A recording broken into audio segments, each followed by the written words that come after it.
What you're about to hear is something spine-chilling, disturbing, of a woman and 3 children who moved into 3860 Carolina Street, Gary, Indiana in 2011. The mother, LaToya Emmis, her mother, Rose Campbell, and at the time her 3 children was 7, 9, and 12, moved into a house that ended up causing not only several people, but most of the children being possessed. This is the Demon House in Gary, Indiana. Perhaps even more disturbing tonight, a report out of Indiana. You may have seen this on The Factor.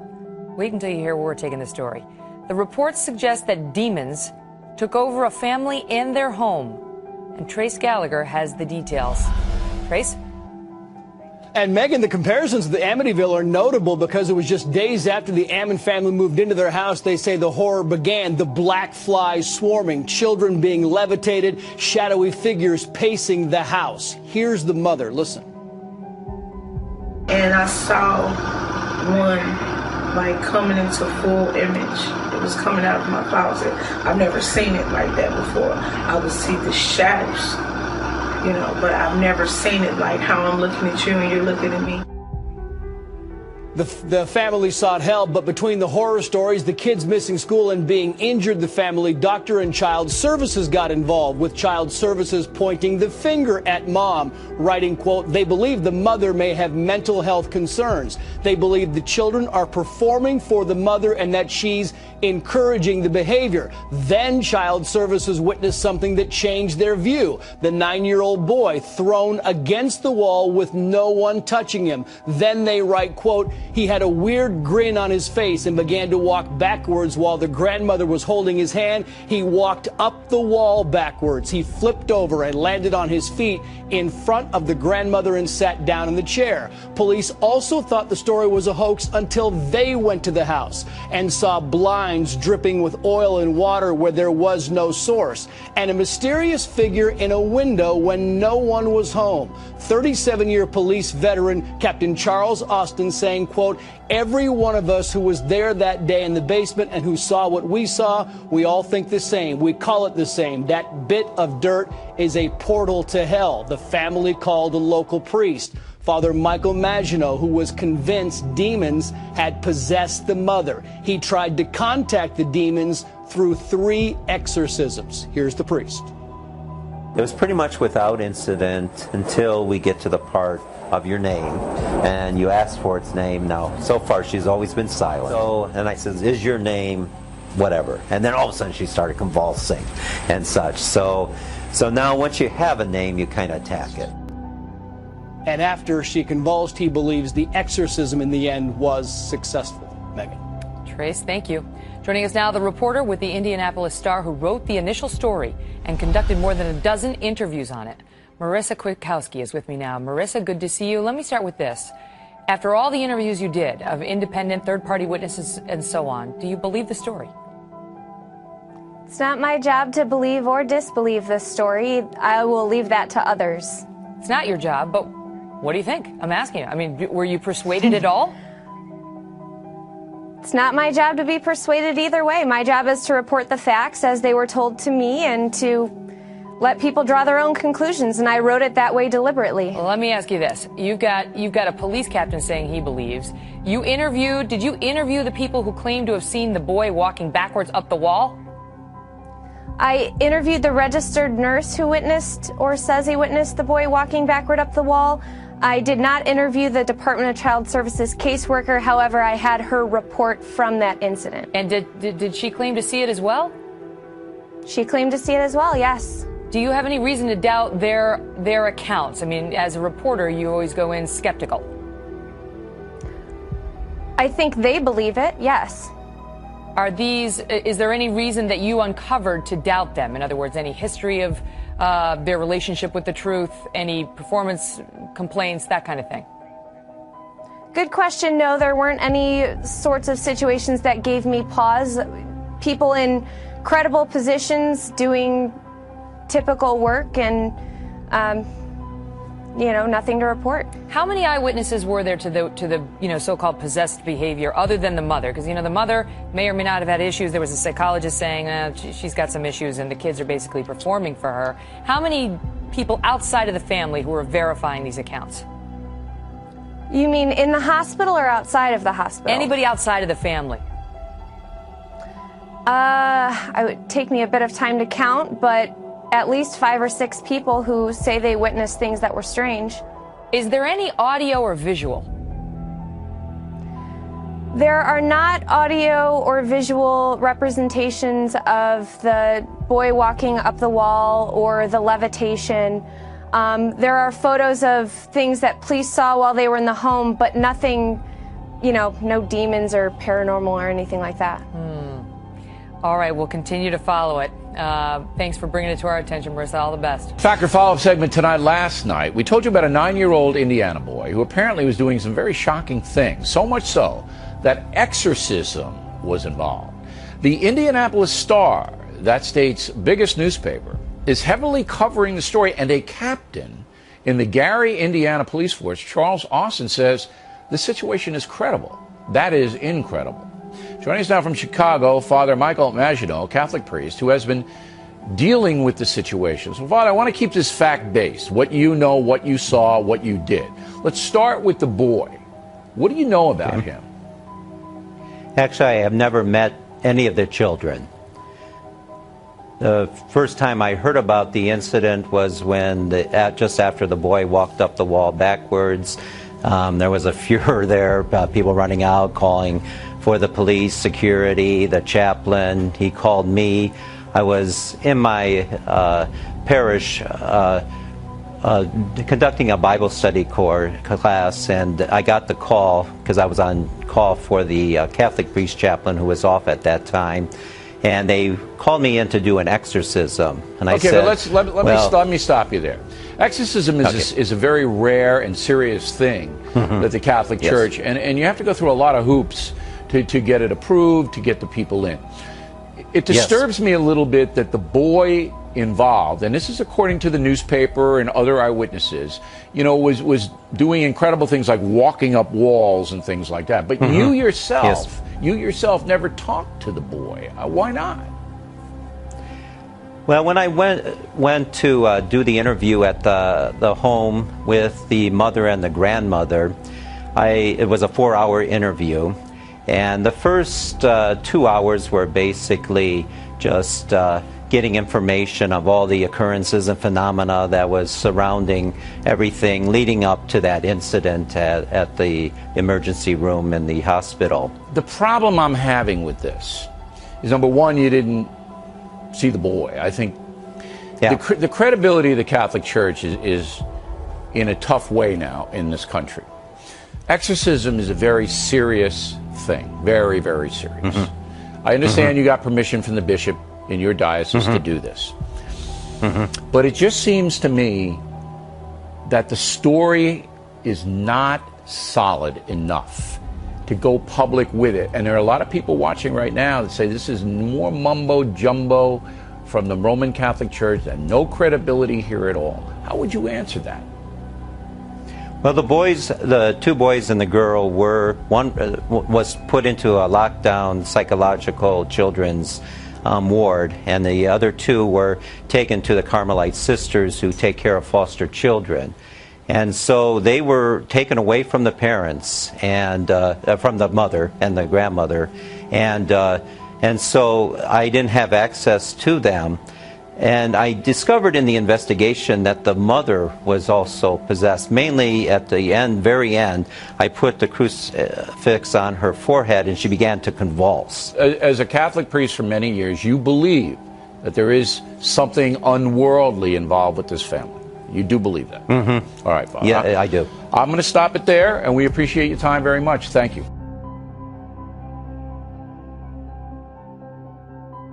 Then was brought unto him one possessed with a devil, blind and dumb. And he healed him, insomuch that the blind and dumb both spake and saw. And all the people were amazed, and said, Is not this the son of David? But when the Pharisees heard it, they said, This fellow doth not cast out devils, but by Beelzebub, the prince of the devils.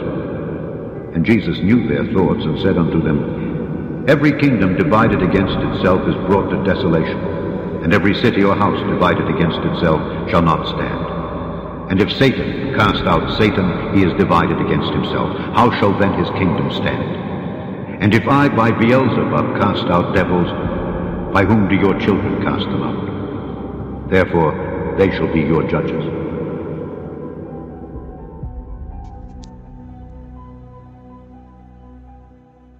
So I don't know about you guys, but I did watch the documentary that Zach Bagans did from Ghost Adventures, and it was pretty intensifying. I believe this documentary came out in 2018, if I'm not mistaken. Wow. I mean, look, I get it. You know, Bill O'Reilly, you know, this interview and all that stuff that we put together here at the Haunt Crew Reviews for y'all. I get it. It was a couple years ago. When all this happened was in 2014, you know, and here it is today, currently 2022. But, you know, the Edmonds family, if I'm not mistaken, they left, I think when Zach purchased the house, it was like 2018, because I know that's when the documentary came out. But I'll put all the information for you to learn more in the description. Yes, we'll absolutely do that. By the way, my name is Brian with the Haunt Crew Reviews, and man, this is a spine-chilling events that happened in Gary, Indiana. I mean, this right here was something that sounds like the Emily Rose, the exorcism, you know, which some people has their doubts, but this right here, seeing a little boy crawling up the wall backwards, you know, laughing and being possessed and everything, that is freaky. This is not normal. And I think you and everybody else knows it's not normal. And I'm going to tell you guys, the mom, you heard it there. The priest was even saying the mom was somewhat possessed. The little girl, she didn't really get talked about there, but the little girl was experiencing stuff, bruises. The Child's Protective Services, which is known as DHR, was involved. Dude, they were running out of the house there in Indiana. They didn't want no part of this at all. And, you know, they even talked to the people in the documentary I seen there, that Zach did.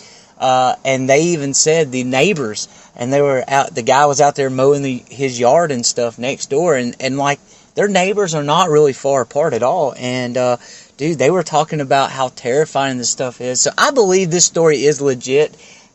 You know, it's hard for me to fathom, I guess you could say, you know, someone crawling up the wall backwards, especially a little kid. I'm not saying it can't be done. I definitely believe in angels and demons. I know the demon can possess people.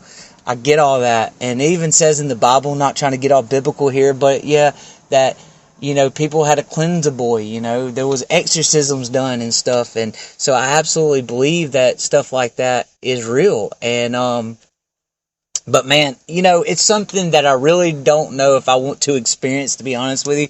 Of course, everybody's going to have their doubts, especially, you know, when Zach purchases this house and then he does this investigation, which was completely epic, right? It was off the rails, and then he demolishes it. And then he claims, what was it that he claimed? He said, guys, that something about he lost his vision or something like that, and so that's why he wears glasses now.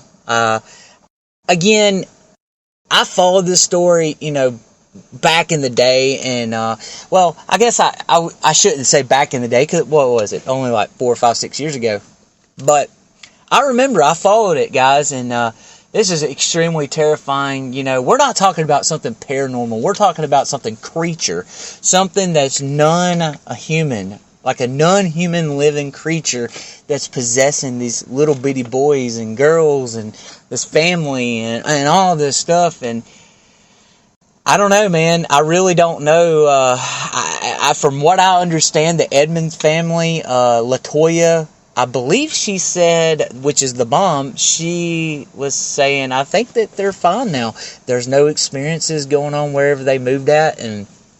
But I definitely would love to hear from her. You know, of course, there's really probably not much if her house is not haunted, I'm assuming. But, you know, it's kind of strange that, you know, you don't really hear from her. considering this was a huge case, you saw how graphic this thing was, man. It was very disturbing, and I could just only imagine. I mean, I remember me living in a real haunted house. You know, I didn't mean to, but a spirit, you know, followed me back home when me and my friends was trying to ghost hunt, you know, let's say in the past. And I'm sure you've heard these stories all the time, especially if you turn on your TV. Well, they used to have a show. What was it, like on the Travel Channel? It was called like My Ghost Stories or something like that. Yeah. So my story fits perfectly, you know, and it scared me to death. Let's just say that. For radio terms or podcast terms, let's just say it scared the devil out of me. So I can only imagine a non-human creature, a demon, possessing you, man. But this story right here is just mind-blowing. I still think this story will be talked about forever. I would not be surprised if they make a movie on this, because this is up there, right? This is up there with the Conjuring, in my opinion. This is up there with the Annabelle. Well, I guess Annabelle is his own because, you know, it's a doll, but the point is like, you want to talk about a demon possessing a family or anything, this right here is something in Gary, Indiana. And it mind blows me. If you look at the picture here that I'm going to post as the thumbnail, it just mind blows me, man. Look how little this house is. I get it that, you know, if a house is possessed, it doesn't matter the shape and size, I'm assuming. But what I just can't understand I just can't wrap my arms around is that, like, if you look around it, there's paranormal activity, or I would say demonic activity happening there. I'm assuming on the property, but the rest of the people, like the neighbors, are really not reporting it. So crazy stuff. But guys, this is the demon house in Gary, Indiana. Latoya Edmonds and the Edmonds family, man. I wish y'all nothing but the best moving forward. And after what y'all been through, what sounds like y'all been through hell, I hope y'all have a heck of a the next few years, and because y'all definitely need it, to say the least. But yes, this is a story we're definitely going to be following on. I'm still going to be continue following up on it. You know, even though it's 2022, heck. This is one of those stories out there, guys. You need to still stay tuned, because you never know. There could be a continuous, somehow, some way. I don't know. But maybe they'll make a movie out of it. We'll see. But, guys, I appreciate y'all joining in. This right here, this episode. Thank you to everybody that has been telling me, hey, you should be putting this demon house episode up, because I think it turned out, or is turning out to be a dandy. So thank you again for all these people that encouraged me to do so, and hope you enjoy it. Yeah, and make sure you tune in to our Facebook page, facebook.com/thehauntcrew13. Same thing on Twitter, twitter.com/thehauntcrew13, and you can always catch us up on YouTube. Till next time, guys, as always, happy hauntings, and keep your scare on.